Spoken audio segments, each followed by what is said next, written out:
Stabenow, U.S. Senator from Michigan. In my role, I get to introduce lots of people, and I can't say that I've ever introduced a U.S. Senator before, but if I'm ever going to introduce a Senator, it is the current one that I'm about to. Debbie Stabenow made history in 2000 when she became the first woman from the state of Michigan elected to the United States Senate. Senator Stabenow is leading the effort in Congress to pass the urgently needed funding to fix and repair the water pipes in Flint and address the public health threat from exposure to lead in communities throughout Michigan and the entire country. Senator Stabenow is a member of the Democratic leadership as chair of the Democratic Policy and Communications Committee and serves as the ranking member of the Senate Agriculture Committee, ranking on the Senate Health Care Subcommittee on the Finance, senior member of the Senate Energy Committee and Budget Committee. These positions give her an influential role in shaping policies important to her home state of Michigan and to our entire nation, and certainly for all of us here assembled. And with that, I am proud to introduce to you Senator Debbie Stabenow.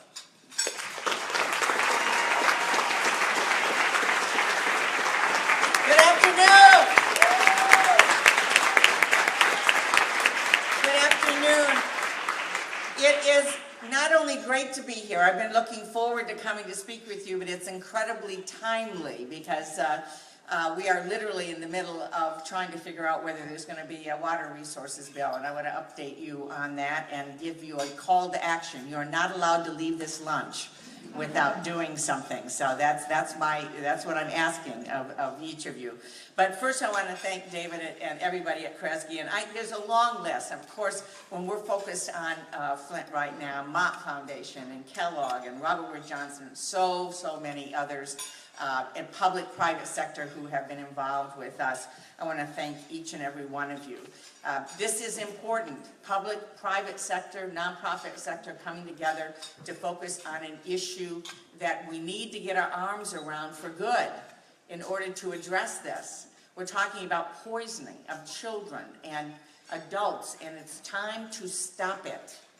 And Flint is really the personification of 100,000 people in an entire city that can't drink their water because of man-made decisions. Literally man-made. There were not women involved in this. So I'll just tell you this right now. So, now,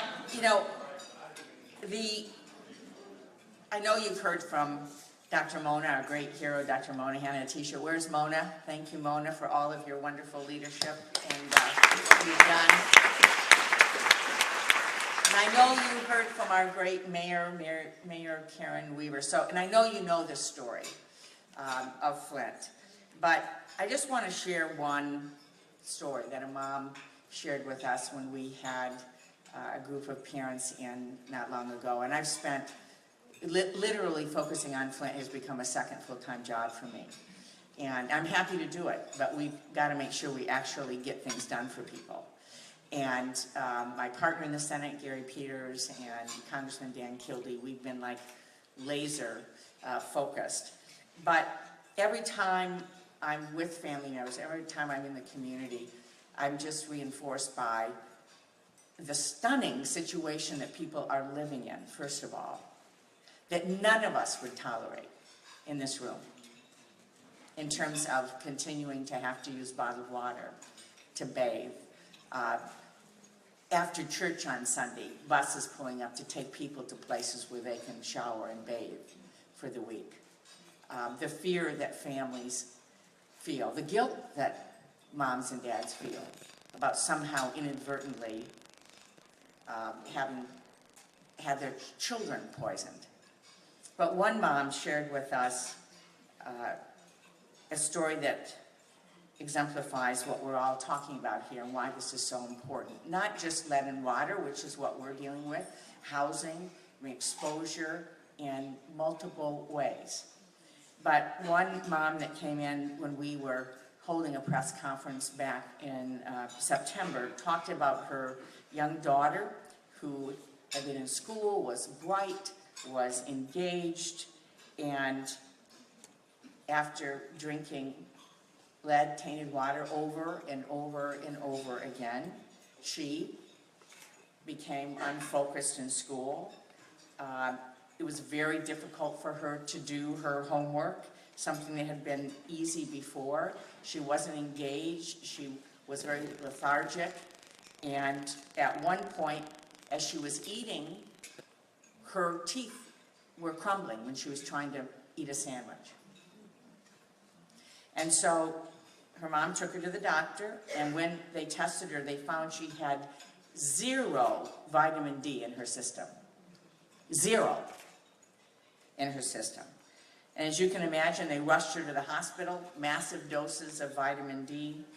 She's recovering, but there's a very good chance she will never find her math homework very easy again.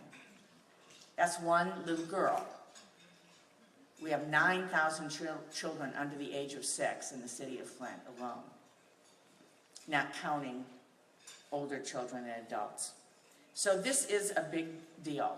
And when folks are getting up every day and not only trying to figure out how to go to work and get the kids ready for school, but then they're saying, okay, now do I pick up my 150 bottles of water for my family before I go to work or after? And unfortunately, you know, it may be, and I'm riding the bus or walking. I mean, the logistics of this have been a nightmare, and we still have a state government that is not fully engaged in an urgent way to fix it, which is a whole nother story. And when citizens went to court saying that access to clean water was a fundamental right and the state should be obligated to make sure they deliver water and filters and so on, Michigan state government fought that. So, in the United States of America, we can do better than that. We have to do better than that. With your help, we will do better than that.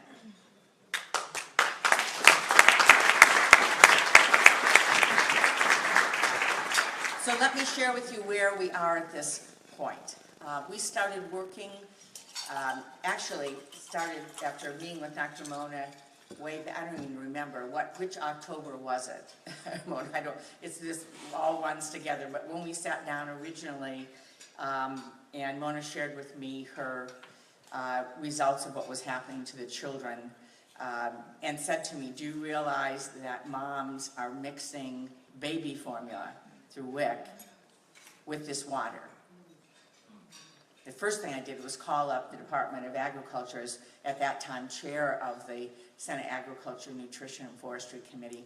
And I have to say, Secretary Vilsack immediately said, whatever you need to provide ready-to-feed formula for these, and this is back before it was even public nationally, you tell us and we will do whatever we can do. And they've consistently been there for us on nutrition issues, as has President Obama in his administration.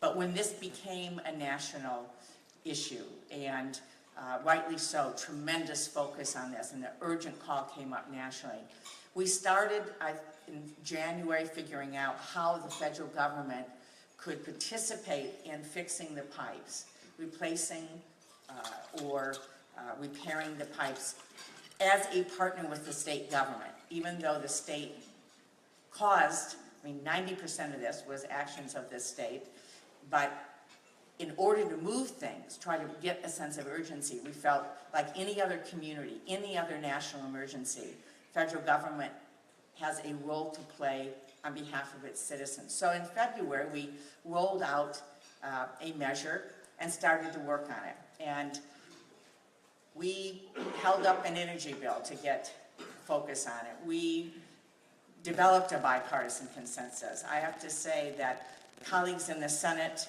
Senator Inhofe, who he and I don't usually vote the same, but he has been fantastic. He cares about infrastructure and water infrastructure, and he and his staff, working with Senator Boxer, have been with us every step of the way. When we were trying to do something in the energy bill, Senator Murkowski and Senator Cantwell worked together with us. We have bipartisan support. We have been trying every step of the way to get some basic help in addition to what the president has done for Flint with his agencies. So we are finally, and at every place, we were told, well, we'd like to help you, but you gotta go over here. And then we would go over here and they'd go, well, we'd like to help you, but you should go over here. And so we have been ping-ponged back and forth on what bill this should go on, how this should be done. Until now we are at the end of session. And the people of Flint have been promised, we have been promised that this will get done before we leave. And we have to make sure that this happens.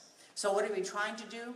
The basic estimates from the engineering firms, about $220 million to fix what needs to be done in Flint without completely redoing the water system infrastructure, which is what's needed. But to fix this is about $220 million. We have a commitment on $100 million of that to lay it on the table and then challenge the state to do their part on the rest of it. And we have a commitment to that. We have a commitment to do this in the CR at the end of the year, which is the end of the week, that we're working on it. We also have a $50 million public health series of investments that relate to children, a health registry to track the children and to be able to monitor what's happening, as well as sharing information, as well as dollars to go into public health. There's also about a $20 million need to have the state have the authorization to forgive Flint for past loans, and then there's an EPA notification issue that is important. In addition, in the WRDA bill, we activated 95-0 WRDA bill that passed the Senate. Broad support. I'm grateful to Senator McConnell, who has been very supportive of what we're doing, as well as Senator Reed. We activated a loan program for water infrastructure, lead issues around the country that would equal about $1 billion. Important first step because we know this is Flint, but it's not just Flint. It's other communities in Michigan, it's other communities around the country. And you all know how many there are. And so we passed something that would be significant, has gone to the House. I won't go through all of it to say the decision was made at this point in the House not to fully activate as much of a loan program. It's been reduced to about $200 million versus about $1 billion, and to separate authorizing the funding from Flint for actually providing the money. So, where are we? Well, the difficulty at the moment, and by the time I'm done here, we may actually know exactly what is in the House WRDA bill. We're still negotiating. They're about ready to file it. We are in a situation where at the last minute there have been decisions to add a very controversial rider that deals with water issues and opposed by the environmental community. And I'm not going to get into the merits. That really is not my issue, except to say that if this is in the bill when it comes to the Senate, WRDA is dead. And so, I've been arguing that regardless of the merits on that issue, there are other opportunities to address that issue. Please don't do it in the WRDA bill. When we are finally moving on Flint, as well as Army Corps projects around the country that are critical, other water projects that are critical, a strong bipartisan effort. And I'm hopeful that in the end, this will not be in the bill, because I have every reason to believe that it certainly will be filibustered, and possibly if it ever we don't know what the president will do. I know they're very, very concerned about it. So my action to you, my request, is to communicate with the House members to, regardless of the merits of that issue, that's something worth debate, but not on this critical bill. Not here, not now, not at the last minute. Let us pass something that has broad bipartisan support, is great for the country on a number of fronts, and will allow us to move forward on what I believe, it's not only a promise that was made to the 100,000 people in Flint, as well as to us, but the moral imperative to care about the people of Flint.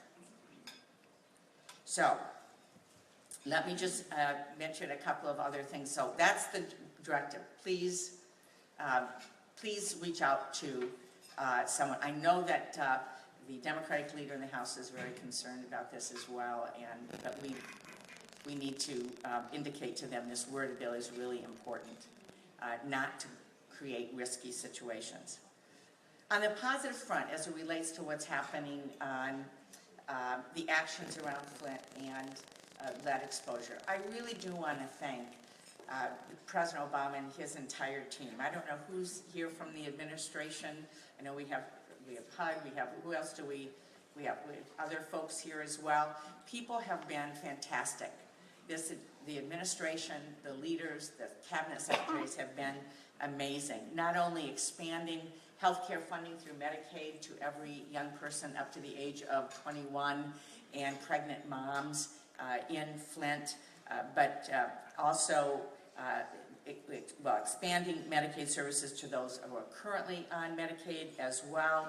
We've done a lot around nutrition, as you know, and I have learned more about lead exposure in the last year than probably most of you have known for a long time, but I've become an expert by necessity. And we know how critical nutrition is. And so the Department of Agriculture has stepped up with expanded summer meals. 40,000 children this last summer had access to healthy meals. Wonderful work being done on Double Up Bucks to provide healthy food. And thank you to the Fair Food Network and others that are involved in making sure that folks that are using farmers markets or grocery stores can have greater value for their SNAP dollars on nutrition, which is so critical. Other areas, we're working on getting a grocery store in underserved areas, food deserts, mobile units, other things around nutrition and food. We've expanded Head Start. There was a Tiger grant for certain road repairs related to what's going on. Lead abatement funding through Center for Medicaid and Medicare. Department of Labor stepped in to say if we're going to be providing jobs for delivering of water, let's make sure Flint residents have the opportunity to have those jobs through Department of Labor. So on and on and on. The administration has stepped up in a very real way, and we are very grateful for that. Now, I know that there are many other communities around the country where there are serious issues. In the middle of our negotiations last winter or spring, I forget which one of the hundreds of negotiations we have done, but I remember the mayor of Jackson, Mississippi stepping up and saying to people in Jackson, Mississippi, children, pregnant moms should not drink the water. And one of many, and one of the things that was just cutting to me was that they said, but we're not Flint, Michigan, because we're actually telling people and actually going to do something about it. But we know that we could go on and on, whether it's East Chicago or whether it's in Pennsylvania and lead in paint and Maryland, and I mean, all across the country this is an issue. And so it's incredibly important that we double down as you're leaving here, not only the short term on the word of bill and on Flint, but on what we need to do on a strategy nationwide to address this. And you know the whole litany of things. You've had a wonderful conference, wonderful speakers. I know that you understand all of the strategies. Let me just let you know that the things I'm working on in addition to Flint. We have a child nutrition bill that relates to school meals, relates to WIC, summer programs and so on, that needs to be reauthorized every 5 years. We actually worked together on a bill that passed unanimously in the Senate Agriculture Committee. That's a big deal, that it passed unanimously. That expands summer meals, that expands WIC to age 6 for children not in full-time kindergarten, that maintains healthy food standards and so on. And it looks like it's going to get blocked by the House, and we're not going to be able to get it done before the end of the year. So we're going to have to come back and try again. And we're going to need, it's going to be tougher, but we're going to need help in making sure we don't go backwards on healthy food in schools.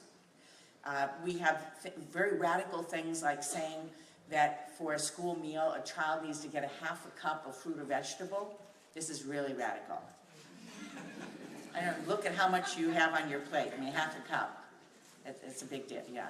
So we've had to actually fight that. I spent months carrying around a half a cup in my purse so I could hold it up as I was talking about this. They're going to go after those standards again next year. So healthy food standards, expanding what we're doing, summer meals, healthy snacks for children, expanding WIC, all these things, as you know, and as I learned in Flint, are incredibly important to mitigating the effects of lead.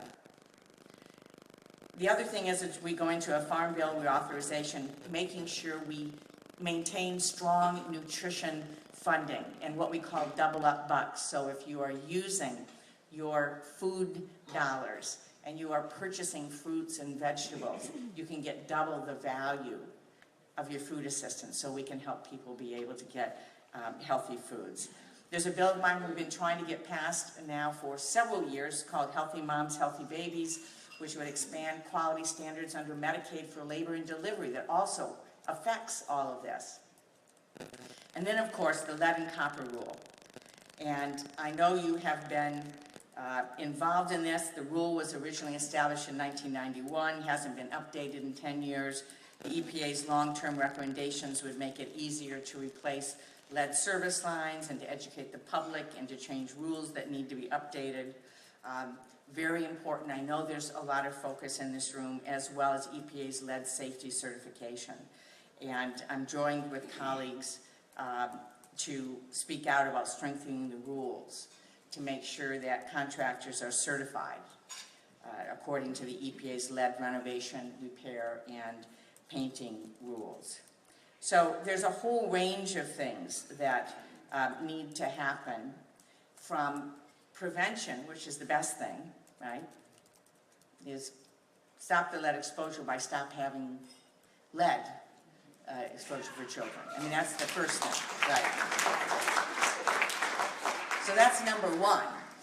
And then in situations where people are being exposed, we need to be doing everything possible to both mitigate that, particularly in children in terms of their development, but also being able to support and address those issues that relate to individuals as well. Educating people, shining a light on this issue all across the country, improving infrastructure, cleaning up contaminated homes, watersheds, land. It's not going to be easy. But if there's any positive out of a horrible situation in Flint, is that there's been a light shown on this issue. And we need to take this moment and use it to make sure in every community, in every home in this country, we are doing everything we can to stop the poisoning of children and adults as it relates to lead. We've got a lot to do, but it's important.